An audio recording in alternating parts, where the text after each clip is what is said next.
Blood Myth, a historical account of the 1967 Daoxian Cultural Revolution Massacre by Tan He Cheng. Chapter 7. The First Blood. The Sacrificial Blade.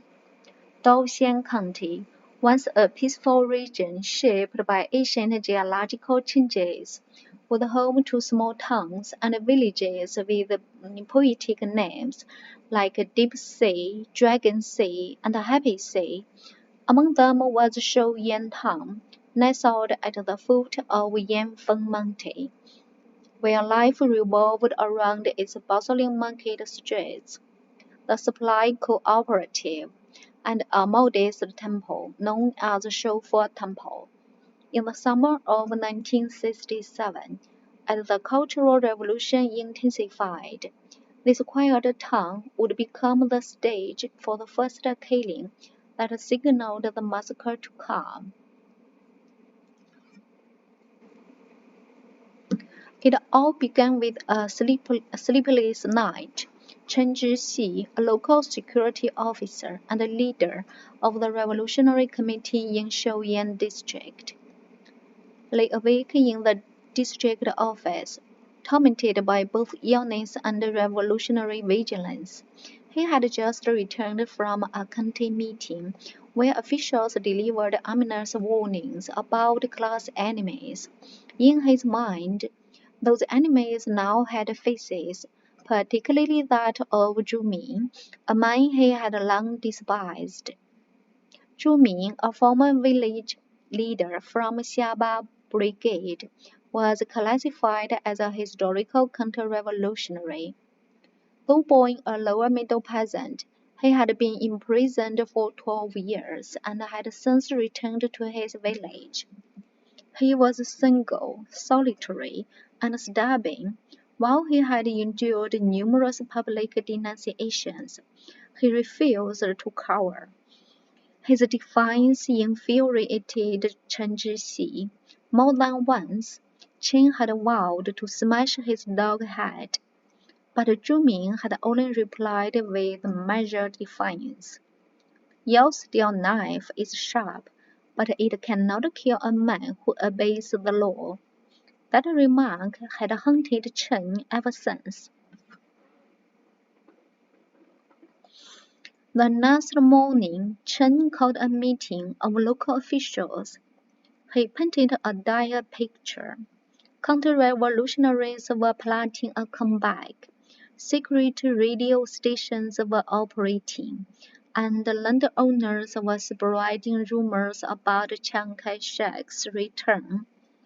He accused Zhu Ming of organizing underground meetings and preparing to kill village officials. The gathered cadres were shocked. None had noticed any of these supposed activities. But fear worked quickly, and doubt was cast aside. Zhu Ming had to be dealt with.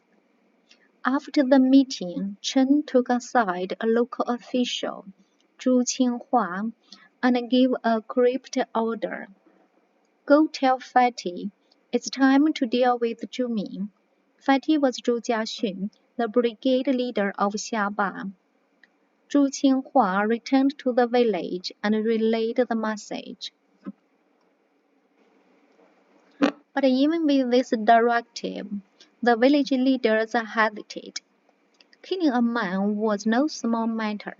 That night, they convened in the grain mill to deliberate. Some were eager. He should have been dealt with long ago. Others were worried. You need an official order to kill a pig. How can we kill a man without one?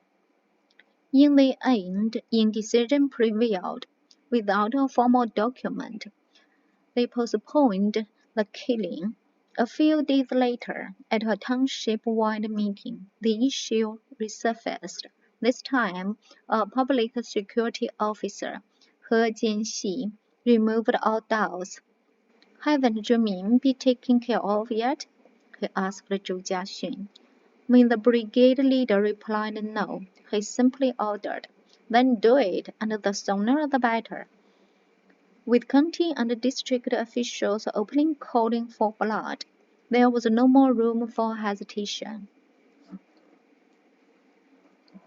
On the evening of August 13, and a moonless sky thick with heat, the village put their plan into motion. They called a class education meeting at the local school.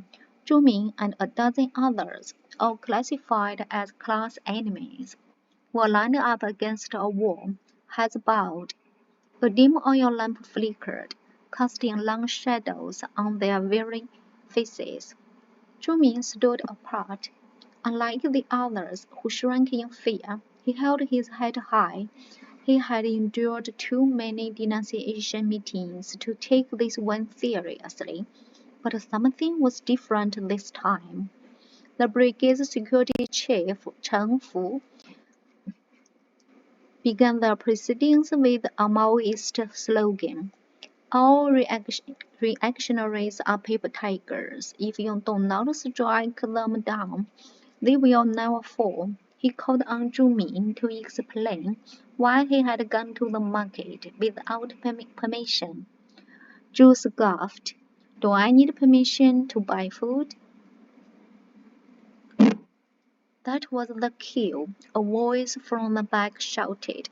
He's not obedient. What should we do? A chorus responded. Tie him up. Before he could react, two militiamen seized him, binding him tightly. Zhu Jiaxun and other local officials, freshly returned from the township meeting, entered the room to deliver their verdict. Some suggested sending Zhu Ming to forced labor. Others pretended to debate, but the decision had already been made. Militiamen dragged Zhu Ming outside. 19 years later, one of the men present, Zhu Jilan, recalled what happened next. When we put him out of the school, he still didn't realize what was about to happen. He thought we were just transferring him somewhere else, so he did not resist. But when we reached a fork in the road, one path leading to the reform school, the other to the mountains, he understood. He dug his heels in and refused to walk any further. Then someone kicked him. He let out a cry, but before he could react, everyone fell on him, punching and kicking. He did not even have time to scream again. He collapsed, dead. After that, we threw his body into a pond. I had never killed anyone before. My heart was pounding, and I could not sleep all night. When night finally dozed off, it started to rain. The next morning, the rain had cleared, and the sky was a brilliant blue. Farmers returned to the fields as if nothing had happened. Crops had to be harvested. Fields had to be plowed. The world moved on, unshaken by the previous night's murder. Zhu Jilan, still uneasy, rushed to report the killing to his superiors.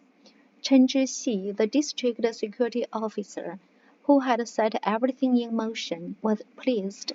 Good job, he deserved it, he said when Zhu Qinghua, the woman who had relayed the order, reported back to the district leader Li Laiwen. He dismissed her concerns. So what? A dead man is a dead man. No one can say who delivered the killing blow. That same day, a violent clash broke out in Daoxian's county seat. Two opposing factions, the Red Union and the Rebel Union, clashed over control of the local granary. In the chaos, two members of the Red Union were shot dead.